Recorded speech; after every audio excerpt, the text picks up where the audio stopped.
Bonjour à tous. Je suis votre professeur de français Anne. Et moi, je suis votre professeur de français Max. Enchanté tout le monde. Aujourd'hui, on va parler de quoi? Nous allons parler d'amitié. Oui, c'est trop bien. On va parler d'amitié. On a adoré faire la vidéo la dernière fois sur les relations amoureuses. Et là, on va parler d'amitié. Ça va être plus facile. Pourquoi? Parce que nous sommes amis. Voilà. Oui, parce que nous sommes amis, c'est ça. Donc ça va être plus facile pour nous, on va pouvoir discuter et puis on est des personnes très différentes, donc on va avoir des points de vue différents, ça va être intéressant. Ouais. Mais attention, on ne va pas représenter bien entendu toute la population française. Nous allons parler de nos points de vue personnels, mais on va essayer le plus possible d'être très français aujourd'hui. Ok. Voilà, comment ça va fonctionner? Comment on va faire la vidéo? Ce sont donc les étudiants de l'école, mais aussi les personnes qui nous suivent sur Instagram et YouTube, qui nous ont posé des questions. D'accord. Donc sur l'amitié avec les Français de manière générale. D'accord. Donc on espère que vous allez apprendre plein de choses, parce qu'on peut garantir quelque chose, les Français et les Taïwanais en amitié. C'est très différent. Bouillande. Ça nous bouillande. Ouais, c'est très différent. Ok, on y va? On y va, c'est parti. C'est parti! Est-ce que les Français sont sympas avec les étrangers? Je pense que oui.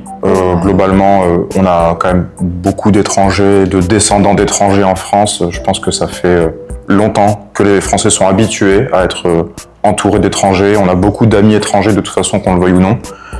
À l'école, on en voit. Donc, je veux dire... Ouais, tant qu'on connaît les codes, je pense que ça va. Si on ne connaît pas du tout les codes, la culture, c'est un peu plus compliqué. Mais en général, tant qu'on connaît les codes et qu'on est poli, les Français sont très sympas avec les étrangers. Alors, je dirais que oui.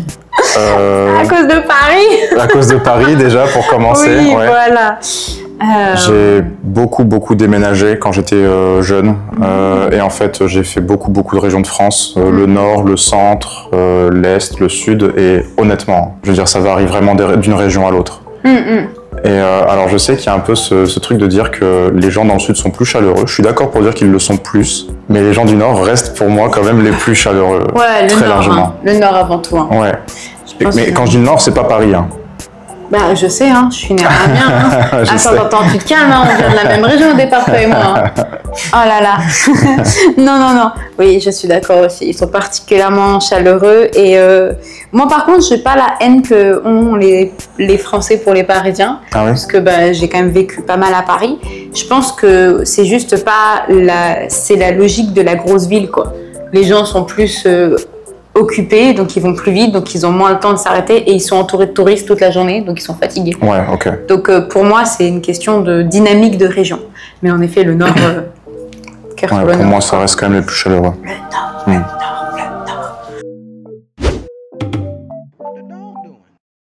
Pour une première rencontre, en général, alors, on peut parler du temps, effectivement, mais en général, on va déjà se présenter et puis essayer de savoir qui est la personne qu'on a en face. Donc, on peut demander, par exemple, comment elle s'appelle, qu'est-ce qu'elle fait dans la vie, de quelle région elle vient.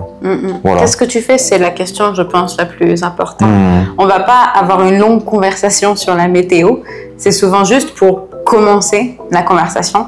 Mais après, on discute un peu plus de qu'est-ce que tu fais, on pose des questions, etc. Puis moi, j'ai un petit truc que j'aime bien faire. Souvent, ça met les gens très à l'aise. C'est j'aime bien donner un petit compliment sur la tenue. C'est pas un faux compliment, hein, c'est un vrai compliment. Okay. Mais j'aime bien dire, par exemple, j'aime bien ton t-shirt, c'est joli tes cheveux, t'es très jolie ou t'es très sympa. J'aime bien donner des compliments facilement au départ quand je rencontre quelqu'un. Souvent, ça met les gens très à l'aise. Ils se sentent très bien. Et si la personne est mal habillée de la tête aux pieds Non, mais je lui dirais waouh, le soleil il fait ressortir tes beaux yeux, tu vois. Genre, je dirais waouh. Enfin, je vais pas inventer un compliment, mais souvent je fais un petit commentaire sur. Il m'énerve, hein. Un petit commentaire sur les gens. Moi, ça me fait toujours plaisir de faire ça et ça met les gens très à l'aise. Et aussi, quand c'est quelqu'un qui te présente te présente à un de ses amis, tu peux aussi demander comment vous vous êtes rencontrés. Oui, voilà, c'est toujours le bon moyen. C'est comment est-ce que tu connais un tel, Ça fait de la discussion. Par contre, juste pour revenir sur ce que je viens de dire sur les commentaires, ne faites jamais de compliments sur le physique de quelqu'un qui sont pas en mode t'as de beaux yeux. On fait pas de commentaires sur le corps, on fait pas de commentaires sur... On peut pas dire à quelqu'un t'es gros ou t'es mince, c'est pas un compliment en France. On peut pas dire à quelqu'un tu as une petite tête, c'est pas un compliment en France, d'accord? Tu as la peau claire, c'est pas un compliment, d'accord? Donc renseignez-vous un petit peu sur ce qui est acceptable. Mais qu'est-ce qui par contre n'est pas acceptable? Les sujets à éviter, je pense qu'en premier il y a l'argent. Direct, on parle pas d'argent. L'argent, le salaire, puis aussi pour un premier contact, la politique. Ah ouais. Oh, je sais qu'il y a beaucoup de gens qui pensent qu'on parle tout le temps de politique. C'est uniquement quand on connaît un peu les gens. Voilà. Parce que sinon, on se sent très vite agressé. On est là, quoi, mais ça va. Il est 17h, je prends mon apéro. Pourquoi tu me parles de politique? Bah, en fait, avec les amis de longue date ou les gens qu'on connaît déjà un peu, ça va. Mais là, pour un premier contact, non. C'est trop vite. Éviter. Donc ouais, attention, c'est une fausse idée qu'on peut avoir des Français qu'ils veulent parler tout le temps de politique. Voilà.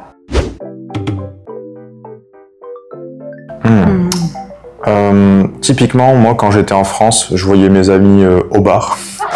Au bar. Alors, je veux dire, c'est vraiment l'activité classique des jeunes le week-end, quoi. Ouais. Déjà, rien que à partir du jeudi soir, tu peux commencer à aller au bar avec tes amis. Quelque chose que j'aimais beaucoup aussi, c'était ce qu'on appelle les bars à jeux. Donc en fait, c'est des bars où on peut jouer à des jeux de société. Donc on boit un coup, on joue en même temps. Voilà, moi, c'est typiquement le genre d'activité que j'aimais beaucoup faire en France. En fait, les Français, soit se voient au bar ou quoi que ce soit avec leurs amis, soit ils s'invitent les uns chez les uns et les autres parce que c'est vraiment culturel de passer... j'ai des souvenirs de passer des week-ends à juste aller dormir chez une copine, à sortir un peu de la ville pour aller dormir chez la cousine de je sais pas qui. C'est vraiment culturel de s'inviter chez les uns et chez les autres. Et après, c'est vrai que les Français sont souvent proches de leur famille, s'ils le sont en tout cas. Ils passent du temps souvent le week-end chez leur famille, en tout cas moi c'était mon cas, et les soirs de semaine avec les copains. On aime bien, moi je sais qu'on aime bien se prendre des petits verres avec les copains le soir, etc. Et oui, on dort tout le temps chez les uns et les autres, on traîne ensemble, on fait des visites, on fait des trucs. Bah, moi pour le coup je rentrais pas tous les week-ends chez la famille, donc quand je rentrais évidemment j'allais voir la famille, mais sinon les week-ends où j'étais seul en ville, bah, j'invitais mes amis, on faisait des soirées chez moi et puis voilà quoi. Ouais, on se fait des soirées films, on fait des trucs, on cuisine ensemble. Ouais, ça aussi, ouais. On cuisine ensemble, on fait des apéros, enfin juste en fait on passe du temps ensemble. C'est ça. Et donc on fait pas tant que ça des activités dehors, pas beaucoup.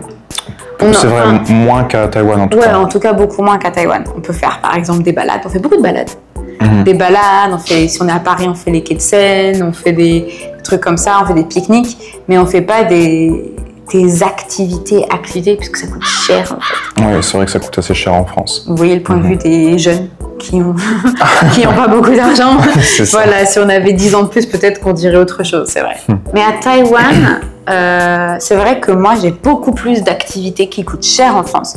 Par exemple, je sais que je fais régulièrement de patins à roulettes avec des copains. On fait des escape games, on fait des sorties, on fait des activités, etc. Et on va manger dehors, beaucoup plus que cuisiner. Donc c'est vrai que moi, je vois mes copains tout le temps ici. Et on fait beaucoup d'activités qui coûtent cher en France et que je profite de pouvoir faire ici. Donc on n'a pas du tout les mêmes types d'activités, même avec les amis français que j'ai ici. Moi ici je suis assez casanier, mais disons que quand je sors, en fait je fais ce que je faisais en France aussi, c'est-à-dire boire un coup. Ou alors sinon parfois le week-end je fais des randonnées avec les amis. Ça c'est quelque chose que je faisais pas du tout en France. Ouais, faire des randonnées avec des copains un week-end. Ou alors des fois on va carrément dans une autre ville, on va faire un petit peu de tourisme dans Taïwan ensemble, voilà. Ouais, c'est pas tant que ça quelque chose que font les Français d'aller... Ouais, c'est vrai. Ouais, parce qu'on va souvent les uns chez les autres, alors qu'à Taïwan non. Mais si vous avez un ami français, il y a des grandes chances que cette personne vous invite à aller chez lui, c'est normal. Chez lui ou chez elle, c'est normal, c'est la culture, d'accord? Voilà. Alors, c'est déjà important de savoir que quand on est plus jeune, quand on est genre au collège ou au lycée en France, on utilise beaucoup de surnoms, mais ça disparaît un peu quand on devient adulte, ce qui est normal, mais on finit par beaucoup utiliser des petits mots. Alors tout le monde ne le fait pas, bien entendu. En tant que fille, je peux dire qu'on utilise beaucoup les petits noms, les petits mots d'amour. C'est vraiment une marque d'affection. Mais qu'est-ce qu'ils font les mecs la plupart du temps? On s'insulte. Voilà, on se parle mal, on s'insulte. Et c'est une forme d'affection en fait. C'est pas... Alors, la raison pour laquelle on vous dit ça, c'est que il faut, pour communiquer avec les Français, il faut avoir un élément, un truc. C'est quoi? Le second degré. Si vous n'avez pas de second degré, vous n'allez pas vous en sortir. Vraiment. Ouais. Il faut savoir que si on vous dit un petit mot, genre mon petit con, gros tas, mon connard, tout ça. Voilà, ça, mon connard. C'est pas une insulte, c'est une forme d'affection. Parce que c'est comme ça qu'on montre notre affection, en jouant avec les attentes. Et donc, si vous n'avez pas de second degré, vous n'allez pas vous en sortir. Vous ne pouvez pas être offensé par des choses comme ça. Ce n'est pas une insulte. D'accord? Ça va être une différence culturelle. Ça, c'est assez important de le dire. Effectivement. Et il y a un autre truc assez important, c'est les débats. Ah oui, parce que c'est vrai que les Français ont tendance à... Donc, on l'a dit tout à l'heure, on peut débattre de tout et de rien. Et parfois, c'est vrai qu'on a l'impression que le ton monte.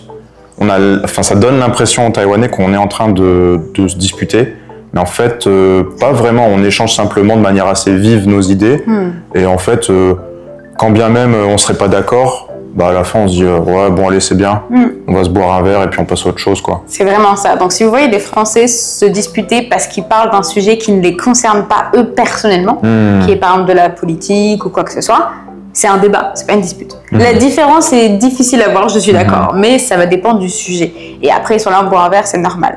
Donc ça, c'est important. Si ça concerne un sujet qui est très intime, normalement, là oui, c'est là c'est différent. Ouais, là c'est une dispute. Donc voilà, le sujet va permettre de savoir si c'est une dispute ou pas, d'accord? Parce qu'on est très direct. Mais je sais qu'à Taïwan, par exemple, j'ai déjà entendu des gens me dire « Mais moi, si je fais un débat avec quelqu'un qu'on n'a pas les mêmes idées, on ne peut pas rester amis. » Et ça, c'est quelque chose qui m'a vraiment choqué, moi, en tant que Français, parce que, alors, ça doit également arriver en France, mais honnêtement, c'est quand même très rare. Moi, j'ai pas du tout les mêmes opinions politiques que mes amis. On s'est déjà... Enfin, pas disputé, mais on a déjà eu des fois des débats un petit peu houleux, on va dire, et le lendemain, on se parlait comme si de rien n'était, il n'y avait aucun problème, quoi. C'est normal. Ça fait partie d'un des traits, je trouve, qui est assez cool avec les Français. C'est vraiment, on peut avoir le ton qui monte et redescendre juste après, et c'est pas personnel. Et heureusement, ça peut être la philosophie, la politique, la religion. Il y a plein de sujets qui sont tellement compliqués, et c'est important, c'est très important pour la culture française de respecter qu'il faut en parler pour les Français. C'est une logique pour nous, et on peut pas critiquer trop. Ça arrivera dans tous les cas. Vous allez vous engueuler avec vos potes français, c'est normal. Et puis c'est agréable parce que ça nous permet aussi de grandir, nous personnellement, je veux dire, on évolue quoi. Ça permet de faire évoluer un peu notre pensée, on se confronte à des idées qu'on n'avait pas. Moi je trouve ça vraiment cool quoi. C'est vraiment un aspect de la culture française que j'adore personnellement. C'est comme ça qu'on peut aussi construire des amitiés intéressantes. Et je sais qu'il y a des gens qui recherchent justement à créer des amitiés avec des personnes différentes pour grandir dans ça. Exact. Voilà, c'est bon. Et je pense que c'est tout pour aujourd'hui. On a fait le tour de toutes les questions. On a été super contents d'avoir ces questions. C'est toujours intéressant pour nous d'y répondre. Si vous avez d'autres questions sur n'importe quel sujet concernant la culture française, n'hésitez pas à envoyer des messages sur Instagram, sur Facebook, sur YouTube, à notre équipe directement. Ça nous fera très plaisir de les lire et peut-être qu'on pourra avoir une troisième vidéo sur un thème similaire. Tout ce qui vous intéresse nous intéresse. Donc, allez-y, n'hésitez pas. Et si vous voulez en savoir plus, on parle de toutes ces notions-là de culture dans nos cours. On a beaucoup de cours tous les deux. Donc, n'hésitez pas à regarder sur le site de Bonjour à tous pour vous informer de nos cours. Et comme d'habitude, n'oubliez pas donc de liker, commenter, vous abonner et partager sur tous nos réseaux. Donc on a YouTube, Instagram, on a tous les réseaux. Vous pouvez regarder dans la description, voilà. Et pour les cours se trouvent également dans la description. Voilà. Donc n'hésitez pas à faire un tour. Voilà. Et donc, comment termine cette vidéo? Merci beaucoup. Merci beaucoup. Merci beaucoup. Et n'oubliez pas, soyez gentils. Salut.